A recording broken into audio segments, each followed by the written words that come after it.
Assalamualaikum warahmatullahi wabarakatuh.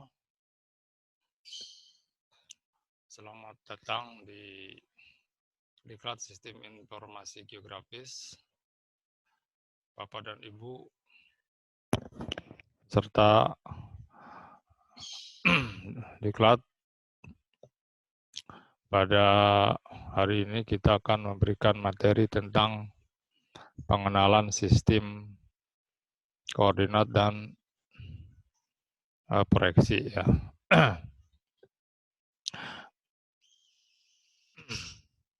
Pelajaran ini merupakan bagian dari Diklat Sistem Informasi Geografis. Baik, mudah-mudahan Bapak dan Ibu bisa memahami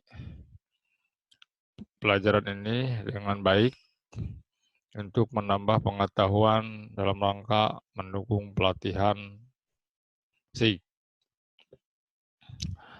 Sebelumnya,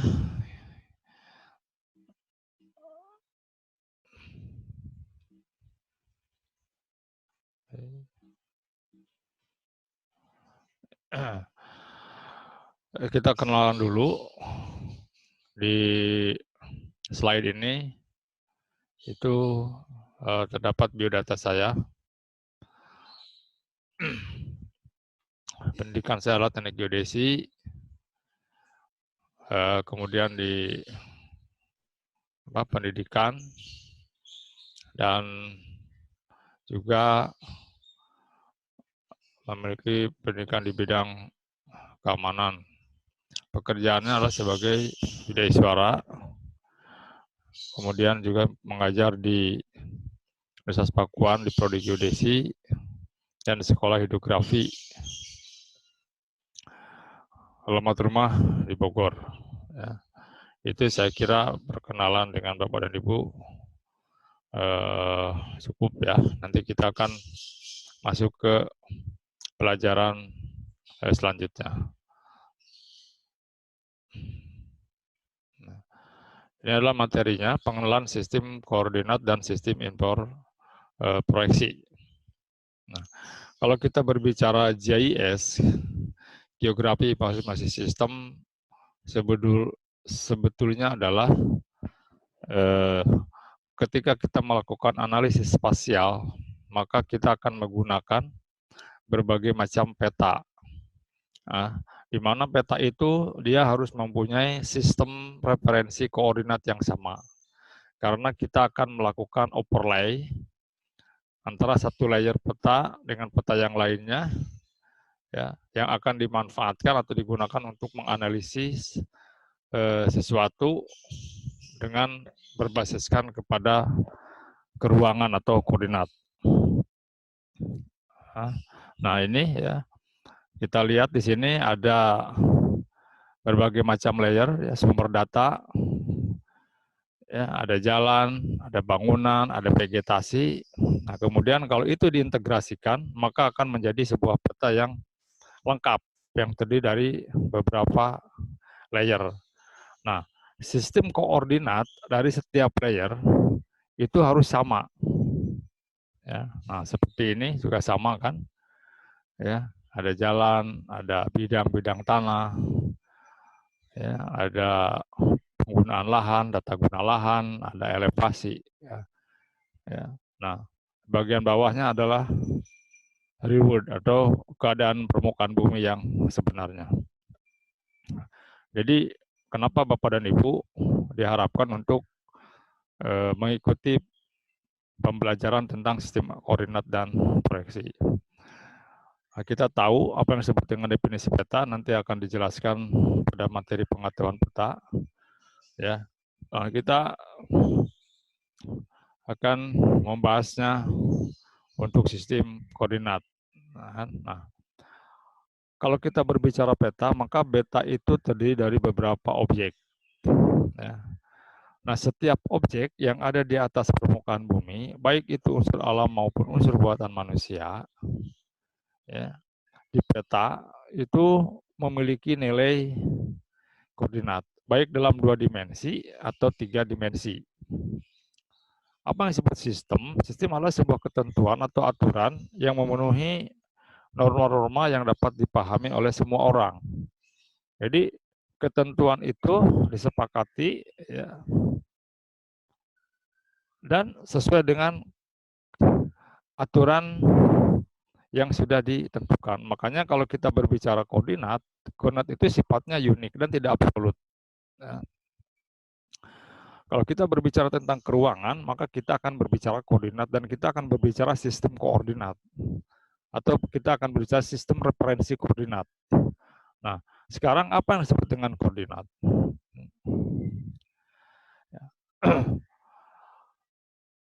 Di dalam setiap pekerjaan survei dan pemetaan, seperti pekerjaan kehutanan, eksplorasi, eksploitasi, penataan batas wilayah, peta tata ruang, atau membuat informasi geografis, semua itu tidak akan terlepas dari pekerjaan penentuan posisi. Karena apa? Karena setiap objek itu yang ada di atas peta itu, dia mempunyai posisi atau mempunyai letak ya, di atas permukaan bumi. Nah, posisi suatu titik atau suatu objek biasanya dinyatakan dengan koordinat, baik dalam 2 dimensi atau 3 dimensi. Dan koordinat itu harus mengacu kepada suatu sistem referensi koordinat tertentu. Ya. Atau yang disebut dengan datum. Kalau dalam ilmu geodesi disebutnya adalah sebagai datum. Nah, jadi kita harus mengenal apa itu koordinat, kita mengenal sistem koordinat, dan kita harus mengenal sistem referensi koordinat. Karena apa? Sebuah peta itu bisa dibuat ya dengan mengacu ke berbagai sistem referensi koordinat. Jadi kalau kita bicara ruang dalam konteks peta, itu ruang itu dinyatakan dalam bentuk koordinat. Nah, apa yang disebut koordinat? Koordinat itu adalah nilai yang dinyatakan dalam suatu sistem salib sumbu tertentu. Ya. Jadi kalau kita menyatakan koordinat, kita pasti ada salib sumbu, yaitu misalkan terdefinisikan atau sudah didefinisikan bahwa yang namanya sumbu Y atau yang disebut dengan ordinat, itu dia mengarah ke utara. Yang namanya sumbu X atau absis, dia mengarah ke timur. Pertemuan antara absis dan ordinat itu adalah namanya asimptot. Dan itu sebagai acuan untuk menghitung koordinat. Ya, misalkan ke arah sumbu Y 5 satuan, ke arah sumbu X 5 satuan, apabila itu disambungkan, maka dia akan menjadi sebuah titik, dan titik itu dia mempunyai nilai koordinat. Kalau pertemuan sumbu X dan sumbu Y adalah 0, maka koordinat ini adalah nilainya 5,5. Ya. Nah, di dalam pemetaan itu ada 3 macam koordinat bentuknya. Ada kartesian, ada geografi, dan ada koordinat proyeksi. Ya. Semua boleh dipergunakan, ya, asal memenuhi ketentuan. Nah, ini adalah contoh. Misalkan ini ada koordinat kartesian. Koordinat kartesian itu koordinat dalam bentuk ruang. Ada sumbu X, sumbu Y, dan sumbu Z. Kemudian ada koordinat geografi, yaitu dalam bentuk lintang bujur. Ya. Dan ada yang ketiga adalah koordinat bidang proyeksi. Nah, peta itu, ya, peta itu berada di bidang datar. Bidang datar dalam terminologi ilmu perpetaan itu adalah bidang proyeksi. Karena sesungguhnya bumi itu bukan bidang datar, tapi bumi itu adalah bidang lengkung.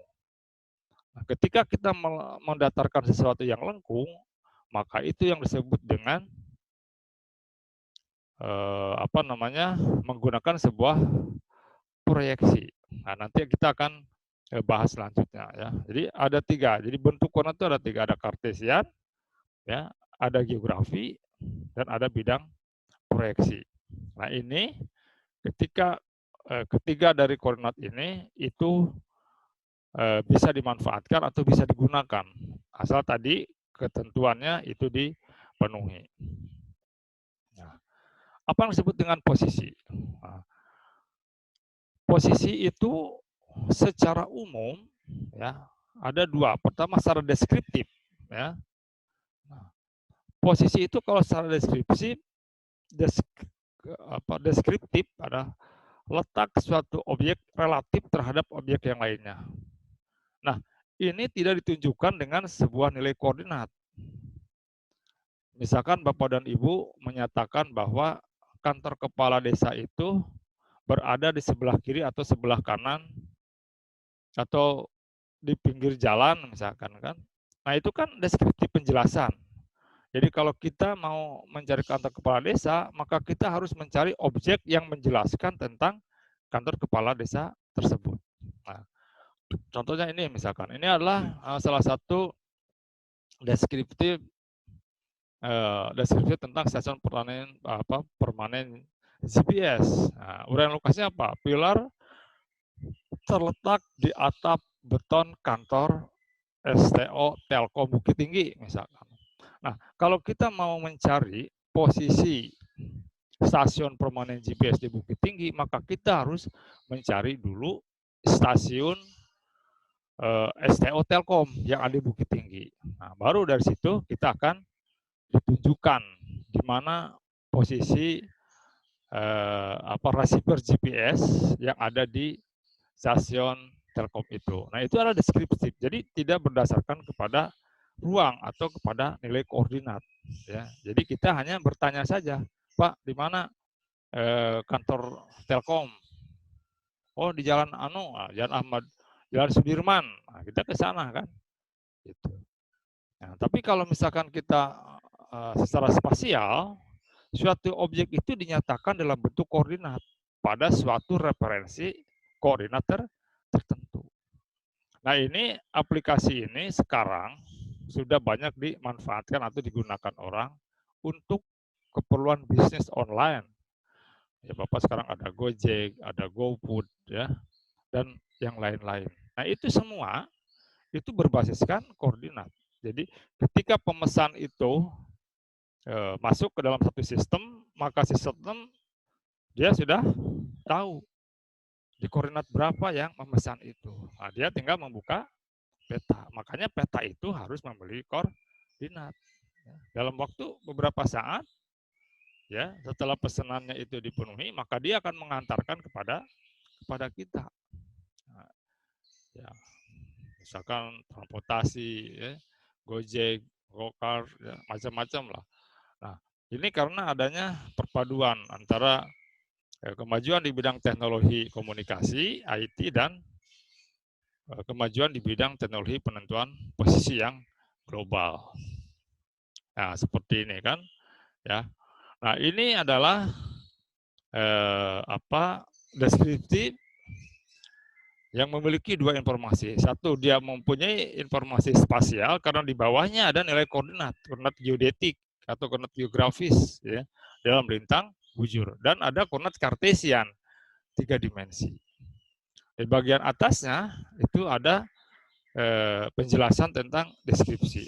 Nah, kalau misalkan kita mempunyai nilai koordinat, maka kita tidak perlu bertanya kepada orang. Yang penting kita punya alat penjejak posisi yang disebut namanya receiver GPS, ya. Kemudian dimasukkan koordinatnya, diinput, dan harus diingat bahwa settingan alat itu dia harus memiliki settingan model bumi yang sama. Misalkan di situ settingannya WGS 84, maka alat itu harus disetting dalam WGS 84.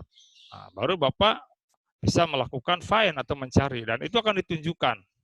Dan kita di situ bisa mengukur berapa jarak, ya, kemana arahnya. Nah, itu adalah berbasiskan spasial. Kan? Jadi ini tinggal kita pilihan, ya, mana yang lebih mudah, kan? Nah, tentunya kalau misalkan di hutan, batas patok batas ya pakai koordinat kan nggak mungkin. Patok batas ini di dekat pohon beringin misalkan kan, tapi pohon beringinnya sudah tumbang. Nah, kita kan tidak akan ketemu. Tapi kalau dinyatakan dalam bentuk koordinat, maka pencarian itu akan lebih mudah ya. Nah, lalu apa tuh referensi? Nah, tadi kan ada sistem koordinat, ada sistem referensi.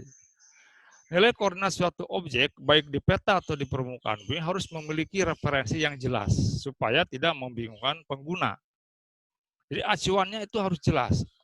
Kalau kita menyatakan bahwa nilai koordinat titik itu, titik A atau titik B, 10-10, itu terhadap apa? Acuannya itu apa? Nah, itu yang harus jelas. Kan? Kalau acuannya tidak jelas, maka kita tidak akan bisa membangun sebuah sistem JIS ya. Gitu. Jadi kalau misalnya kita menggunakan peta A, tentunya kan ketika kita membuat sebuah sistem informasi, sumber datanya kan dari berbagai kementerian, lembaga, ya kan? Nah, kita harus tahu peta ini referensi koordinatnya apa, peta ini referensi koordinatnya apa, peta ini referensi koordinatnya apa. Nah, kalau itunya nggak sama, maka mustahil Bapak dan Ibu mampu membuat sebuah sistem informasi geografis. Karena sistem informasi geografis itu dibangun adalah georeferensi. Jadi referensinya yang harus sama. Apapun referensinya, tapi harus sama. Ya, nah itu. Nah, jadi ada 3 sistem referensi atau datum koordinat, yaitu 1, sistem referensi lokal, 2, sistem referensi toposentris, ya, sistem referensi geosentris. Ya. Nah, ini adalah contohnya. Yang disebut dengan sistem referensi koordinat lokal, contoh yang konkret ya, ketika dahulu kala itu di BPN, ketika melakukan pengukuran bidang-bidang tanah, itu mereka itu bidang tanah itu diukur berdasarkan koordinat, tetapi titik referensi koordinatnya dia mengacu ke sembarang aja, ke simpang jalan, ya, ke tiang listrik atau kemana-mana. Karena pada zaman dulu kala itu belum ada teknologi yang sekarang. Kenapa dia harus berbasiskan koordinat? Nah, supaya memudahkan dalam menghitung luas, karena menghitung luas itu kalau bentuk tanah itu tidak geometrik, kan tidak bisa berdasarkan panjang kali lebar, karena yang namanya tanah itu tidak selalu bentuknya geometris yang umum, misalkan segi 4, segitiga, trapesium, ya, tapi bisa juga bermacam-macam bentuk, ya, ilmu. Jadi bentuknya bebas. Nah, ketika bentuknya bebas, maka kita akan kesulitan ngitung koordinat, ya, ngitung luas, ya. Tapi kalau berbasiskan koordinat, nah itu kita mudah untuk menghitung luas. Ada rumus menghitung luas untuk bentuk-bentuk yang yang bebas, gitu kan. Ya, makanya karena apa? Setiap titik dia mempunyai koordinat, ya. Antara titik A dengan titik B, kita bisa menghitung jarak. Nah, itu namanya sistem koordinat lokal. Boleh, Bapak Ibu boleh. Misalkan Bapak Ibu mau membuat peta, ya, untuk pembebasan lahan, ya kan? Bapak bikin peta di situ, Bapak pasang BM, Bapak tentukan koordinatnya berapa. Bapak tentukan arah utaranya kemana, misalkan kan pakai kompas. Boleh? Ya boleh. Hasilnya peta, ya dapat peta. Nah, kan? Yang tidak boleh salah itu adalah menghitung jarak antara titik 1 ke titik 2, menghitung sudut, ya. Nah, itu nggak boleh salah. Tapi kalau menentukan titik referensi koordinat, ya suka-suka kita aja, ya kan? Boleh-boleh saja. Nah, tetapi kan ini berlaku untuk lokal setempat, ya, tidak bisa untuk kepentingan yang umum. Nah, yang kedua adalah sistem koordinat toposentrik. Sistem koordinat toposentrik itu juga sama, georeferensinya itu berada di permukaan bumi, kan? Tetapi bedanya apa dengan yang di sana, yang lokal? Tapi kalau yang di toposentrik, kita melakukan pengamatan astronomi di satu titik. Ya. Misalkan Indonesia pada saat zaman Belanda dulu, kita membuat peta rupa bumi. Ya, itu menggunakan referensinya itu, bujurnya itu adalah pasar ikan. Lintangnya itu ada di Gunung Genuk di Jawa Tengah, dan di situ dia melakukan pengamatan astronomi sehingga dapatlah lintang bujur setempat. Ya. Kalau dalam sistem toposentrik dia akan menggunakan model bumi. Nah, dulu itu buminya yang dipilih adalah elip, namanya elip Bessel 1841. Ya. Nah, kalau yang awal tadi kan Kita tidak astronomi, kita tidak pakai bentuk bumi, pokoknya lokal, setempat aja, kan ya. Nah, yang ketiga adalah sistem referensi koordinat geosentris. Nah, kalau ini bahwa nolnya itu berada di pusat massa bumi. Yang sekarang tren kita dipakai untuk pengukuran dengan metode teknologi penentuan posisi berbasiskan satelit, yaitu GPS atau GNSS. Ya. Nah, itu adalah sistem koordinat yang geosentris. Jadi nolnya itu berada di pusat massa bumi. Ya, dan dia menggunakan model matematik bumi, yaitu WGS 84. Nah, jadi Bapak Ibu bahwa pada saat ini pemetaan itu semua mengacu ke datum WGS 84 yang saat ini ya. Kalau yang tempo-tempo dulu kan itu udah macam-macam ya itunya model matematik buminya. Nah, pertanyaannya bagaimana Pak kalau misalkan kita ingin menyamakan ya, kita punya peta dalam sistem lokal atau kita punya peta dalam sistem toposentrik, ingin disamakan semuanya menjadi sistem referensi koordinat geosentrik yang global. Nah, nanti kita akan bahas sampai di sana Bapak Ibu. Nah, maka di sini ada yang disebut namanya transformasi koordinat dan ada transformasi datum. Transformasi koordinat adalah suatu proses perubahan nilai koordinat dari satu sistem ke sistem yang lain ya pada datum yang sama, gitu ya. Ingat, pada datum yang sama. Misalkan, ya, contohnya misalkan ini adalah koordinat kartesian, Bapak Ibu ya. Nah, kemudian di sini ada koordinat geografis, di sini ada koordinat UTM, kan. Nah, ini dan ini tiga ini. Ini katakan sistem koordinatnya adalah toposentris lah, ya. Misalkan toposentris, gitu. Karena kalau lokal kita nggak bisa mengkonversi menjadi ke dalam bentuk yang lintang bujur ya, kecuali kita harus namanya nanti ada transformasi datum. Ini kita bicara transformasi koordinat dulu kan ya.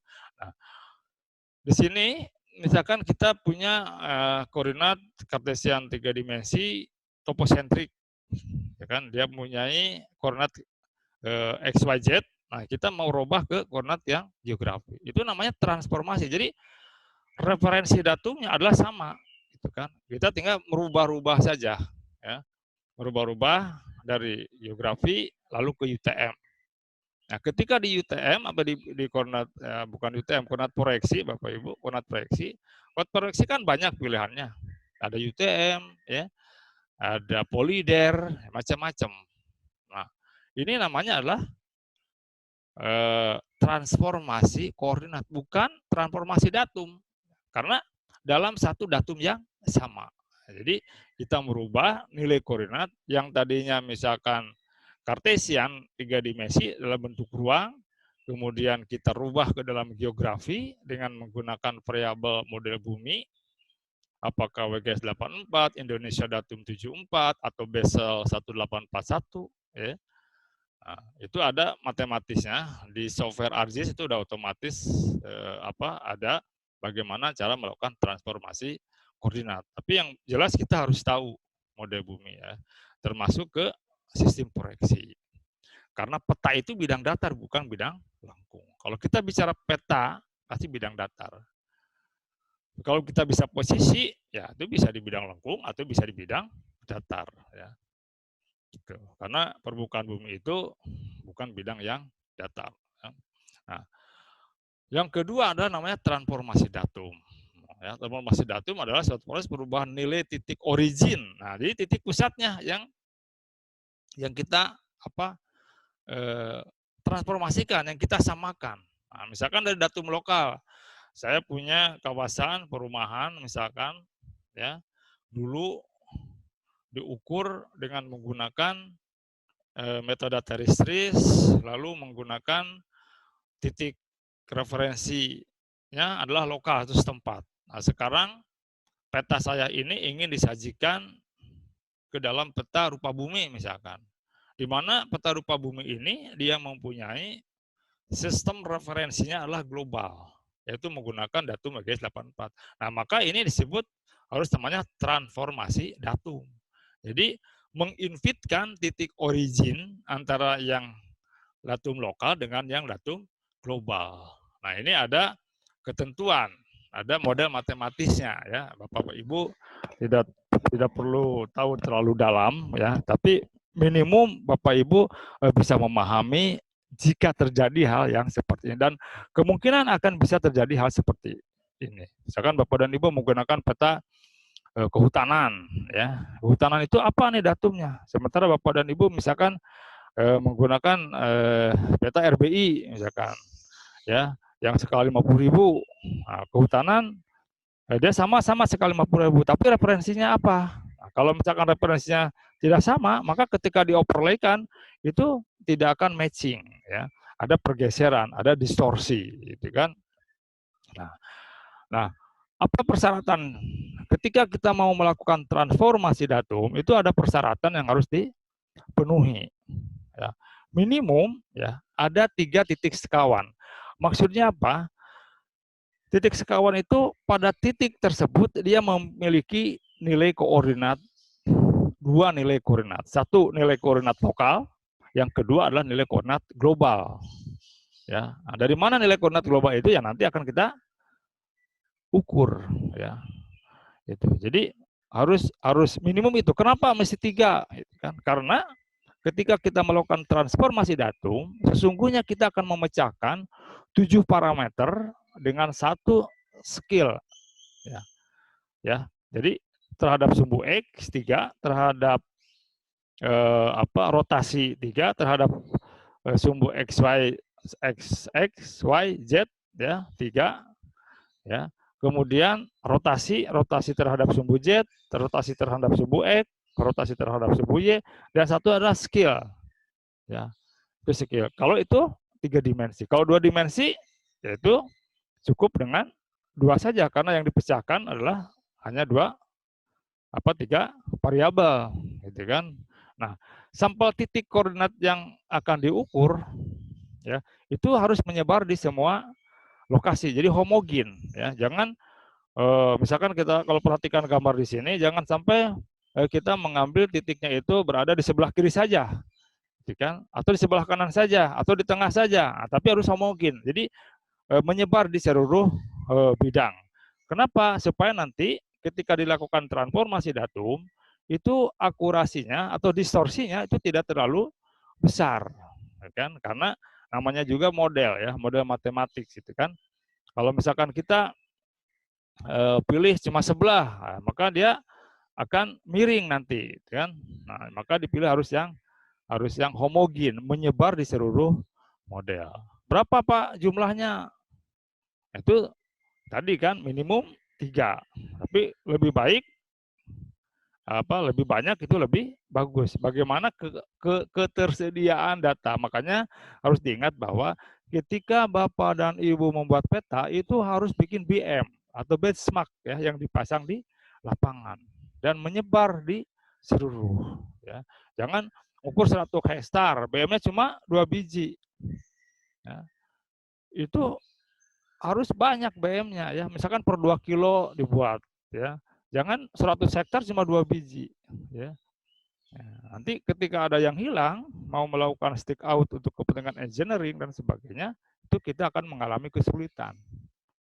Gitu ya. Nah, jadi Bapak dan Ibu sudah tahu kan ada koordinat, ada posisi, ya, ada sistem koordinat dan ada transformasi koordinat. Ya. Nah, jadi kalau kita tarik satu kesimpulan menurut Profesor Hasanuddin bahwa sesungguhnya ada 3 hal. Ya. Sistem koordinat atau datum adalah suatu sistem yang digunakan untuk menyatakan posisi titik-titik tertentu di muka bumi relatif terhadap sebuah sistem tertentu yang didefinisikan berdasarkan fenomena tertentu yang dapat diamati dan dapat disusun kembali dengan mudah bila diperlukan. Ya, jadi seperti tadi kan, ya Bapak boleh saja melakukan pemetaan, memasang titik, kemudian titik itu Bapak definisikan ini sebagai datumnya. Boleh? Ya boleh-boleh saja. Yang jelas ya ketika petanya itu jadi, harus dikasih penjelasan bahwa peta ini mengacu kepada data, datum itu kan data ya. Nah, sistem koordinat lokal. Nah, BM-nya adalah ini, gitu kan? Kan jelas, gitu kan ya. Nah, kalau tadi pada saat transformasi koordinat kan, nah nanti BM-BM yang kita pilih di lapangan itu kita amati pakai GPS. Ya, GPS ya dilakukan dengan model diferensial, ya, mengikat ke titik jaring kontrol nasional atau jaring kontrol geodesi, ya kan? Ya, maka nanti akan didapatlah nilai transformasinya. Nah, nilai transformasinya itu nanti akan dijadikan koreksi untuk BM-BM yang lain. Ya. Jadi kita boleh mendefinisikan. Nah, makanya kalau bicara ilmu geodesi, kadang-kadang kita sering berbicara tentang pendefinisian. Tetapi pendefinisian itu yang jelas harus harus disampaikan secara utuh sehingga orang bisa memahami secara baik. Nah, yang kedua, sebenarnya sistem koordinat itu dapat didefinisikan yaitu dengan menspesifikasikan parameternya, yaitu kita mendefinisikan nolnya. Ya. Pertemuan salib sumbu-sumbu Y dengan sumbu X, ya kita definisikan itu. Ya. Lalu kita orientasinya, misalkan sumbu koordinatnya, sumbu yang ke utara itu sumbu apa, yang ke timur itu sumbu apa. Nah, kita definisikan, karena mau apapun referensinya, mau mendefinisikan sumbunya kemanapun, tetap peta itu akan jadi. Ya, itu tidak jadi, tetap akan jadi. Nah, cuma kan tinggal orientasi nanti. Oh, kita mendefinisikan utaranya ternyata ke selatan, padahal orang-orang bikin peta itu ke utara. Nah, berarti kan tinggal diputar, dirotasi kan. Nah, jadi kita harus jelas ya. Kemudian model matematik buminya ya. Nah, kita harus jelas dia mau pakai model matematik. Kalau tadi yang lokal ya berarti tidak pakai ellipsoid kan, ya ellipsoidnya 0 gitu kan. Ya, tapi kalau misalkan pakai yang model matematik bumi, apa yang digunakan? Karena banyak ya, model matematik bumi itu banyak. Nah, yang saat ini yang banyak digunakan adalah model matematik bumi yang mengglobal, yaitu WGS 84 ya. Dan yang ketiga adalah bentuknya. Tadi sudah disampaikan kan, ada kartesian 3 dimensi, ada lintang bujur, dan ada yang 2 dimensi, ada juga koordinat dalam bidang peta, proyeksi peta ya. Jadi di sini Bapak Ibu harus paham ya. Nah, untuk GIS itu pada umumnya menggunakan UTM atau TM 3 derajat ya. Nah, nanti kita akan bicara di sistem proyeksinya nanti ya. Kalau udah bicara Polyder, Mercator, UTM dan TM itu adalah sistem proyeksi ya. Bukan sistem koordinatnya, tapi ini sistem proyeksinya ya. Oke, nah di sini Bapak dan Ibu kan sudah mengetahui dan memahami tentang pengertian koordinat, pengertian posisi, pengertian sistem referensi koordinat, kan? Pengertian tentang sistem koordinat, ya, pengertian transformasi koordinat, pengertian transformasi datum. Dalam satu sesi, Bapak dan Ibu sudah mengetahui, memahami, harapannya indikator keberhasilan Bapak Ibu nanti mampu menjelaskan ya kepada rekan kerja kita, kepada orang lain, kepada tim ya, supaya memahami itu kan, apa itu koordinat, apa itu posisi, apa itu referensi, sehingga ketika Bapak dan Ibu mau membangun sebuah sistem informasi ya, Bapak dan Ibu tidak bingung lagi ketika nanti misalkan membuka software ArcGIS, itu ada sistem referensi koordinat ya. Nah, di situ kan ada kan word-nya apa ya, itu kita 4 misalkan kan. Nah, lalu sistem proyeksinya apa? Nah, itu kan di software ArcGIS itu kan udah ada tuh kan rangkaian-rangkaiannya. Nah, ini harus yang Bapak dan Ibu pahami. Baik. Sampai di sini ada pertanyaan dari teman-teman ini kan ya untuk lebih berdalam lagi ya kan. Kalau ada pertanyaan silakan ya. Oke. Oke, ya itu Ibu ya. Apa Bu kira-kira Bu? Oh ya, jadi kalau misalkan Ibu nanti misalkan punya peta, jadi dia bertanya, bagaimana Pak, saya punya peta, di mana peta itu adalah diberi oleh perusahaan sawit, gitu kan. Nah, sementara itu mau kita plotkan di atas peta tata ruang kita, ya. Nah, itu enggak apa-apa, Bu. Jadi nanti Bapak dan Ibu tinggal melihat ya. Jadi di peta itu dalam ilmu kartografi ada yang namanya legenda ya. Ada namanya legenda. Legenda itu yang menceritakan historical tentang peta itu dibuat selain dia menyajikan simbol ya. Ketika misalkan sistem koordinat atau sistem referensi koordinat yang dimiliki oleh peta kehutanan itu tidak sama dengan sistem referensi koordinat RBI, maka Ibu pilihannya ada berapa? Sistem transformasi koordinat atau transformasi datum?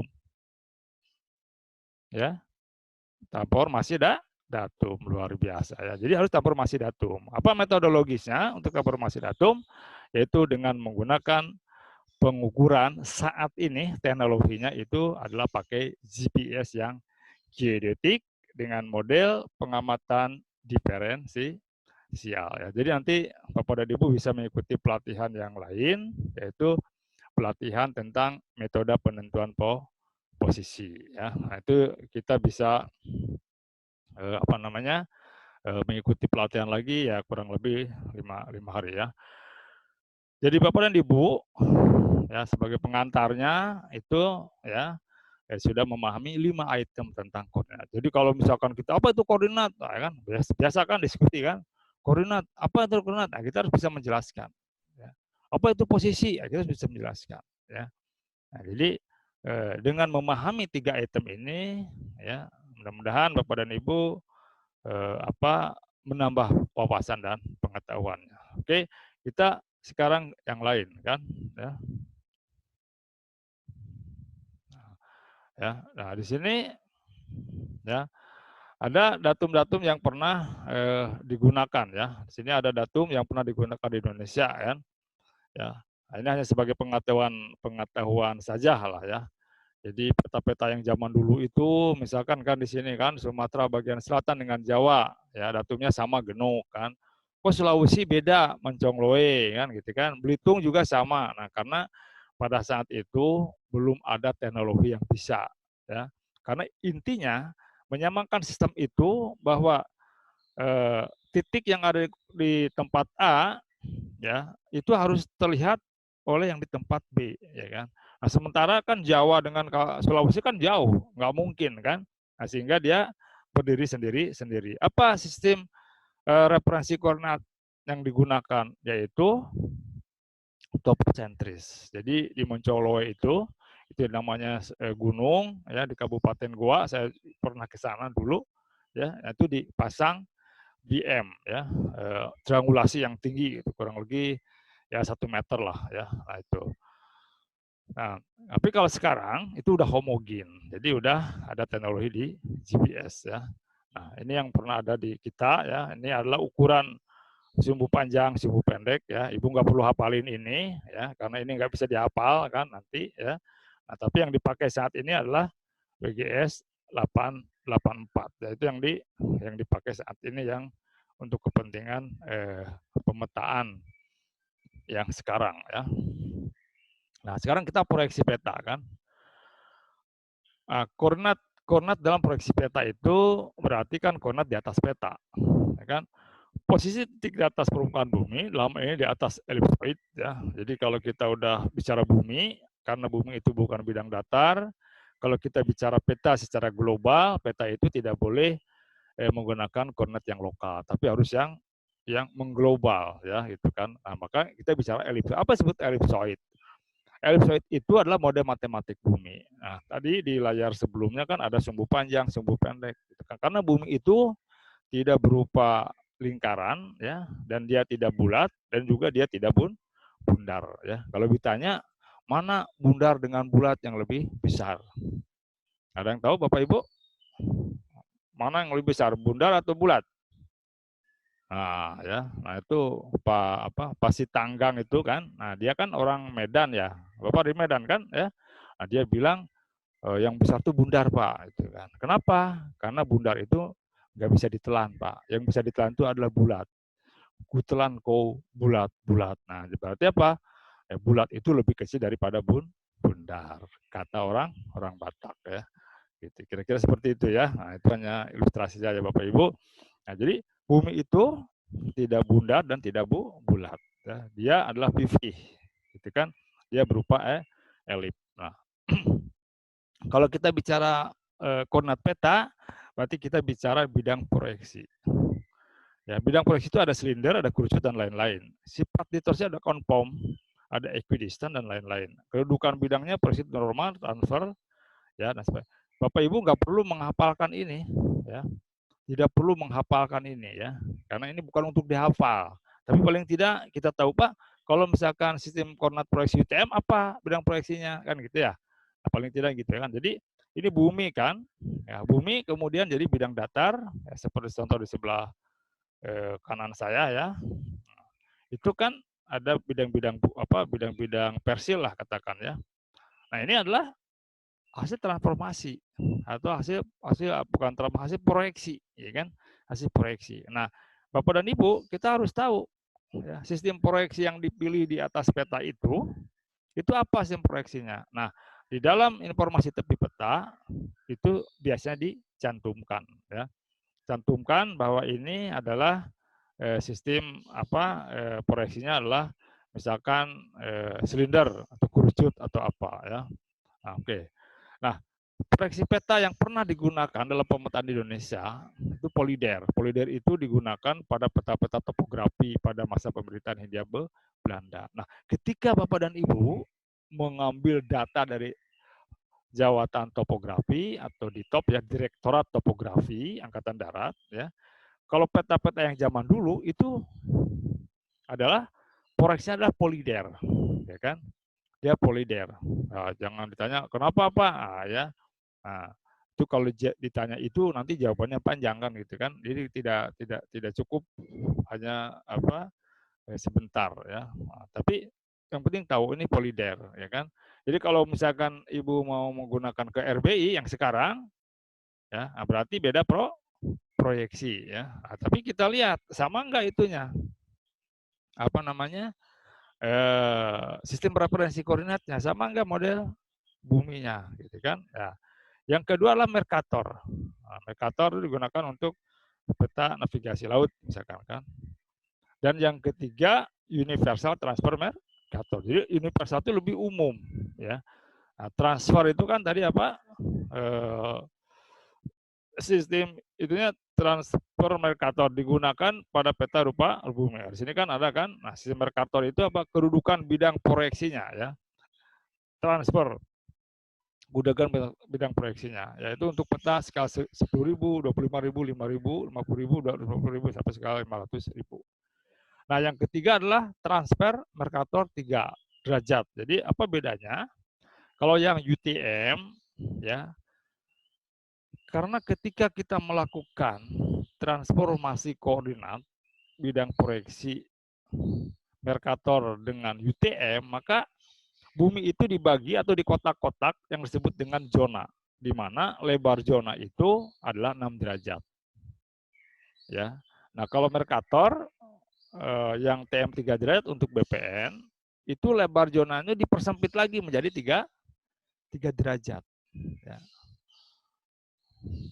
Beda ya, ada beda gitu kan ya.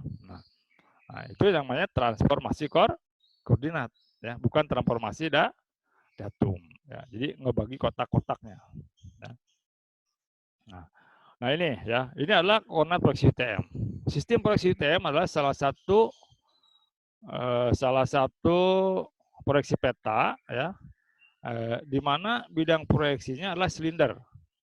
Kedudukan bidang proyeksi transversal garis karakteristik membentuk sudut 90 derajat. Jadi tegak lurus ya, ekuator dan di sini ada ekuator, tegak lurus terhadap sumbu putar bumi, ya kan? Nah, sumbu putar bumi kan, ya. Di sini ada bidang ekuator, ini ekuator ya, ekuator ini adalah sumbu putar bumi, dia tegak lurus. ya, transversal, karakteristik membentuk sudut 90 derajat, dan sifatnya adalah distorsinya konform, ya, konform. Jadi apa namanya, sama, modelnya tuh sama, itu kan, bentuknya sama, ya. Nah, itu.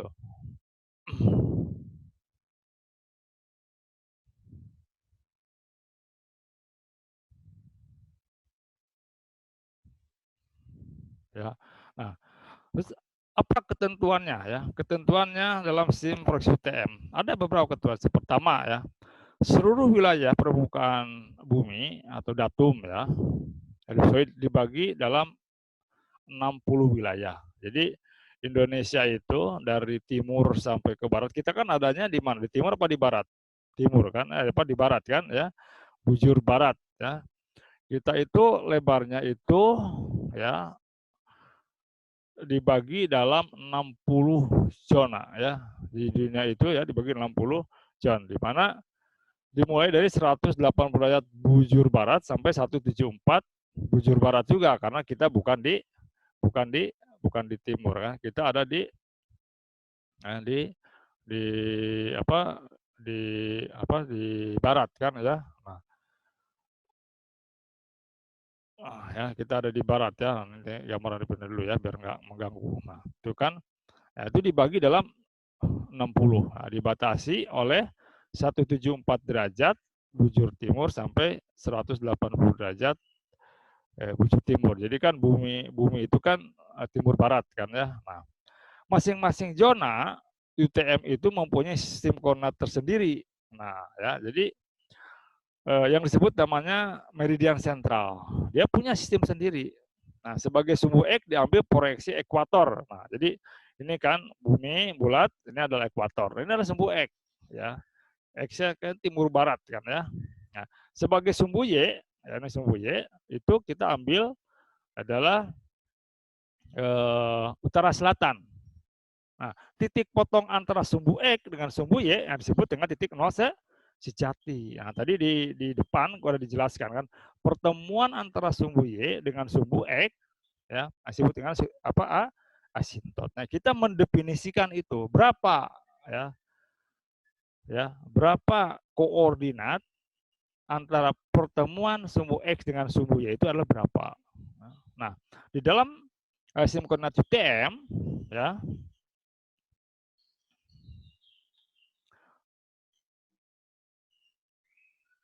dalam SIM koordinat UTM itu sudah di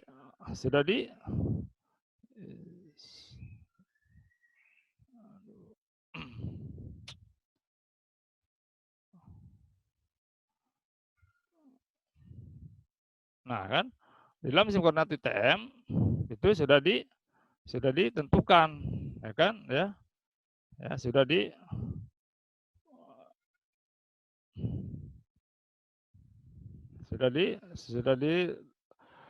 sudah ditentukan. Nah, ini kan, ya, bahwa nilai koordinat antara sumbu Y dengan sumbu X, ya, ini adalah meridian sentral.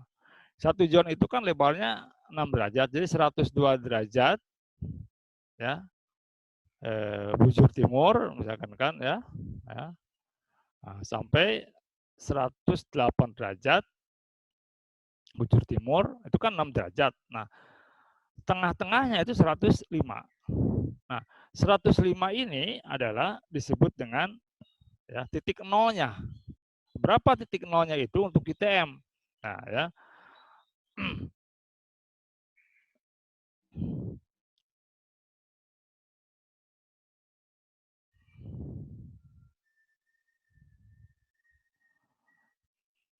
Nah, ya, titik ITM itu titik nolnya adalah untuk Y-nya itu, ya, apabila dia, nah, kan di sini kan, ya.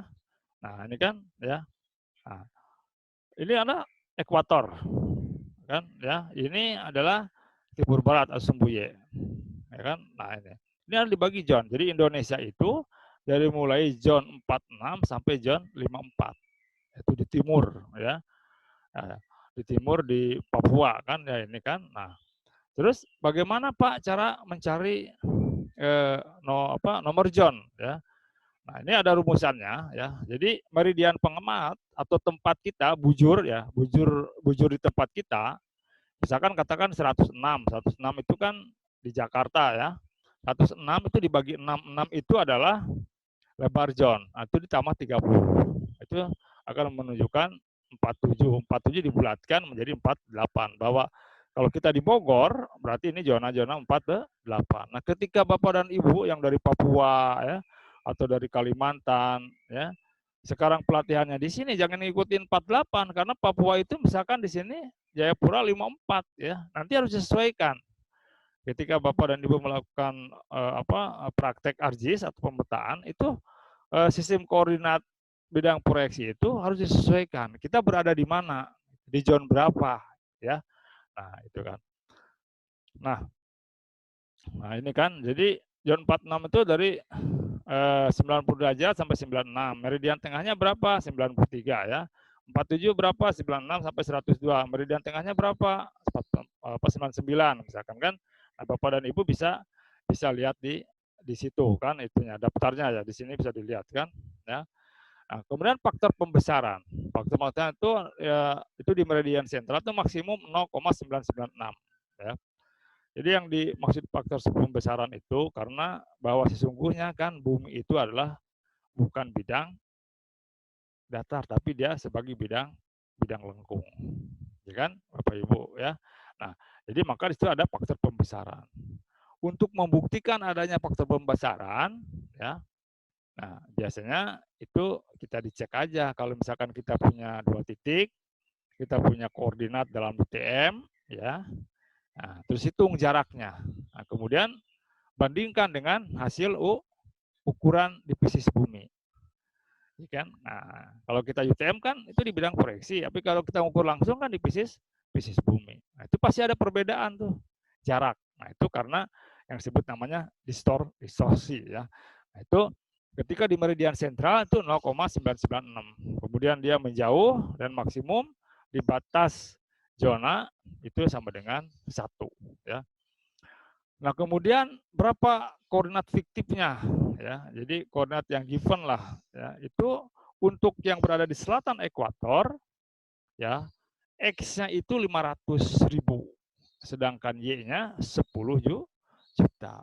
Jadi kalau Bapak dan Ibu yang ada di selatan misalkan kan kita lihat peta nih, Y-nya 9 juta. Nah, berarti kita berada di selatan ekuator. Tapi kan teman-teman yang di Manado ya, Y-nya itu tidak 10 juta ya, tapi dia 0 ya. Jadi Y-nya itu sama dengan 0 ya. Itu untuk titik yang berada di sebelah utara. Kalau di sebelah selatan Y-nya itu adalah 10 juta. X-nya sama ya, 500.000. Nah, seperti ini kan ya. Nah, ini kan ini adalah titik 0 semu kan. Jadi setiap zone itu adalah sama ya. Koordinatnya itu adalah sama. Koordinat meridian sentral di setiap zone itu adalah sama ya. Nah, angka pembesaran segi power adalah perbandingan elemen garis pada bidang proyeksi dan elemen garis pada yang bersangkutan di elipsoid. Jadi kita anggap elipsoid itu adalah bentuk bumi ya. Bidang proyeksi itu adalah bidang di atas peta, gitu kan. Ada komprehensi grid, yaitu arah ya. Komprehensi itu arah. Satu titik kalau menyatakan besarnya sudut antara utara grid ya dengan utara sebenarnya. Nah, makanya kalau kita berbicara di peta ada gratikul dan ada grid. Sebenarnya kalau misalkan di peta itu adalah grid karena dia berada di koordinat di bidang datar. Tapi kalau gratikul itu adalah lintang bujur. Ya. Jadi kalau kita bicara gratikul ya berarti angkanya itu bukan di bidang proyeksi tapi di bidang elip ya. Jadi satuannya dalam bentuk derajat. Tapi kalau kita bicara grid itu di atas peta, satuannya meter ya. Itu harus Bapak Ibu paham. Karena di peta itu kan ada 2 garis grid ya. Ada grid yang lintang bujur dan ada tik yang namanya itu garis kecil di tepi itu adalah namanya itu adalah grid ya. Nah, jadi koordinat proyeksi TM3 ketentuannya proyeksi TM adalah lebar zonanya 3 derajat dan koordinatnya setiap meridian sentral beda dengan yang tadi. Nah, kalau ini ke timurnya itu 200.000. Nilainya dihitung dari meridian tengah. Nah, ke utaranya itu didefinisikan dengan penambahan 1.500.000. Jadi X-nya itu 1.500.000 ya, dan Y-nya itu adalah 200.000 ya. Nah, itu yang apa? Itu dihitung dari ekuator ya, gitu. Ya. Nah, jadi zona mempunyai nomor yang berelasi kepada nomor zona UTM. Setiap zona UTM dibagi dalam 2 bagian ya. Yaitu 3 derajat ya. Nah, satuannya dalam meter. Batas lintang 6 derajat utara dan 11 derajat selatan. Itu negara Indonesia kan, Bapak Ibu harus tahu kan. Dari Sabang sampai Merauke. Nah, itu berapa itu kan? Nah, itu kan. Terus dari apa? Jadi Pulau Miangas misalkan kan sampai ke selatan tuh di lintang berapa? Itu namanya NKRI ya. Kita harus tahu kan berapa timur, berapa barat, berapa utara dan berapa selatan ya. Itu batas negara Republik Indonesia. Nah, ini adalah penomoran zona, enggak usah diapalin ya Bapak Ibu, karena di dalam software ARSIS itu sudah tervalidasi,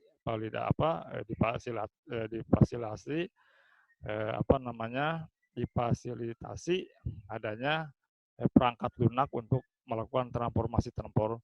Sehingga Bapak dan Ibu hafalin aja menunya ya. Nanti ada kawan kita yang mengajarkan tentang bagaimana penggunaan perangkat lunak ARSIS ya.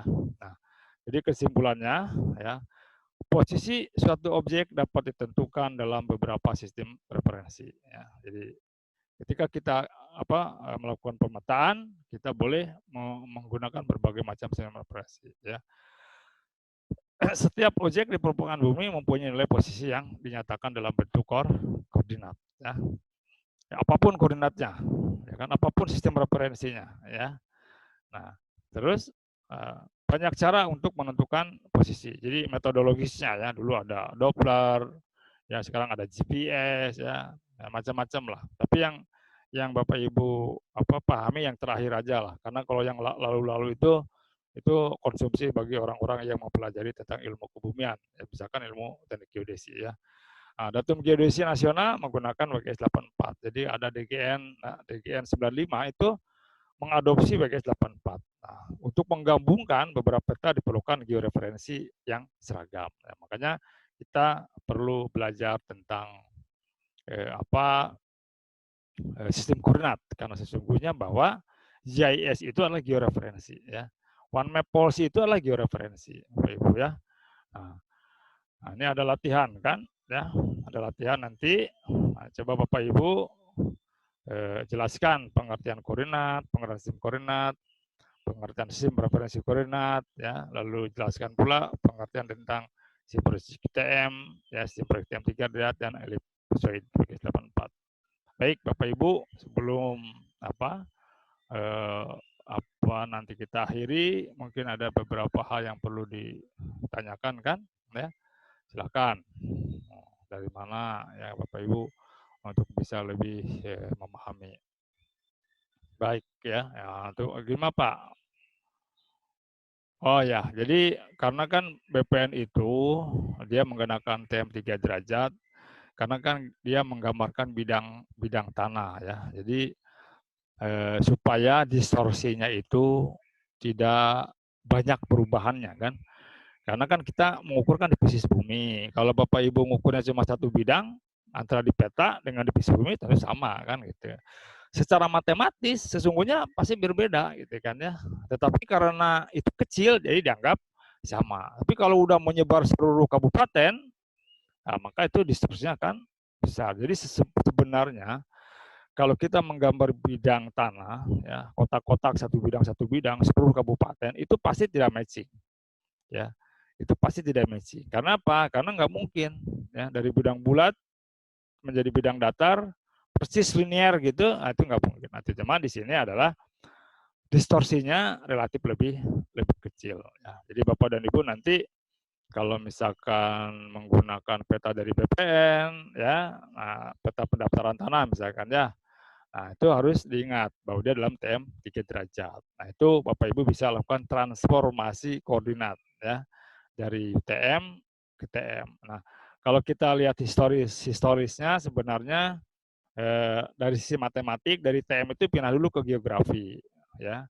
Dari geografi nah gitu kan baru misalkan Bapak nggak bisa langsung sebenarnya, tapi kalau di software JS ya di ArcGIS misalkan kan karena itu udah ada model matematisnya atau model perangkat lunaknya sudah didesain sedemikian rupa sehingga kita tidak perlu lagi berpikir model matematiknya. Pokoknya dari UTM ke TM, udah klik ini, klik ini, klik itu beres ya gitu kan. Tapi juga kita harus paham ya apa namanya prosedurnya itu seperti apa ya.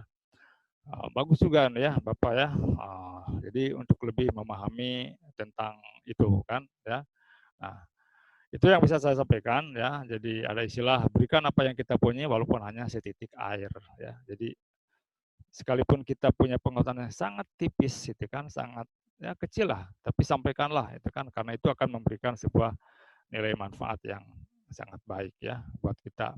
Berbagi itu lebih indah ya, apalagi berbagi uang. Nah, berbagi ilmu sama juga kan itu lebih indah. Bapak Ibu, penutup saya ucapkan terima kasih atas segala perhatiannya. Mohon maaf atas segala kesalahan. Mudah-mudahan memberikan manfaat untuk Bapak Ibu semua. Ya, kita harap bisa ketemu.